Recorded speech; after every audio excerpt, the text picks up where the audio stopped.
Hello guys, അപ്പോൾ നിങ്ങൾ കണ്ട പോലെ ഇന്നത്തെ വീഡിയോ ഒരു ബിരിയാണിനെ പറ്റിയാണ് ഞാൻ പറയുന്നത്. മസ്റ്റ് ട്രൈ ബിരിയാണി കേട്ടോ. നിങ്ങൾ എറണാകുളത്തും ഉള്ള ആളാണ്, അല്ലെങ്കിൽ എറണാകുളം വിസിറ്റ് ചെയ്യാൻ പോകുന്ന ഒരാളാണെങ്കിൽ എപ്പോഴെങ്കിലും ഇത് ട്രൈ ചെയ്ത് നോക്കണം.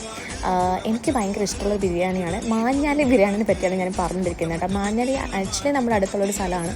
സോ അവിടുത്തെ ആൾക്കാർ മൊത്തം ഈ ബിരിയാണി കച്ചവടം നടത്തുന്ന ആൾക്കാരാണ്.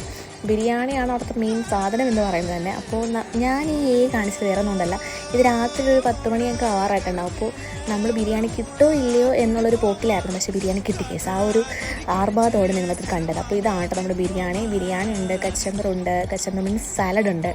പിന്നെ ആ ഒരു സാധനം അതൊരു പുളി മധുരമൊക്കെ ആയിട്ടൊരു സാധനമാണ്. നല്ല സാധനമാണ് കേട്ടോ. പിന്നെ അതിനെ കൂടെ പോകാൻ വേണ്ടി ഞാൻ ലൈം ജ്യൂസും കൂടി മേടിച്ചിട്ടുണ്ട്. നല്ല അടിപൊളി ബിരിയാണി ഉണ്ട് കേസ്. അവിടെ ആക്ച്വലി എല്ലാവരും മറ്റേ വീട്ടിലേക്കാണ് ഇങ്ങനെ അറേഞ്ച് ചെയ്തേക്കുന്നത് ഫുഡ് കഴിക്കാനുള്ള കാര്യങ്ങളൊക്കെ. കാരണം അവിടെ എല്ലാവരും ബിരിയാണി ഉണ്ടാക്കുന്ന ആൾക്കാരാണ്. എല്ലായിടത്തെയും ബിരിയാണി അവിടെ ടേസ്റ്റ് അല്ല, ബട്ട് ഇവിടുത്തെ ബിരിയാണി എനിക്ക് ഭയങ്കര ഇഷ്ടമാണ്. അതാണ് ഞാൻ കാണിച്ചത് കേട്ടോ. ഇത് നാസ് ബിരിയാണി സെൻറ്റർ എന്നാണ് ഇതിൻ്റെ പേര്. നല്ല കിടു ബിരിയാണിയാണ്. അപ്പോൾ എപ്പോഴെങ്കിലും നിങ്ങൾ ഇവിടെ വരുവാണെങ്കിൽ എന്തായാലും ഒന്ന് ട്രൈ ചെയ്യണം കേസ്. അങ്ങനെ വയറ് നിറച്ച് ബിരിയാണി കഴിച്ച സന്തോഷത്തിൽ പൊയ്ക്കൊണ്ടിരിക്കുകയാണ് ഞാൻ.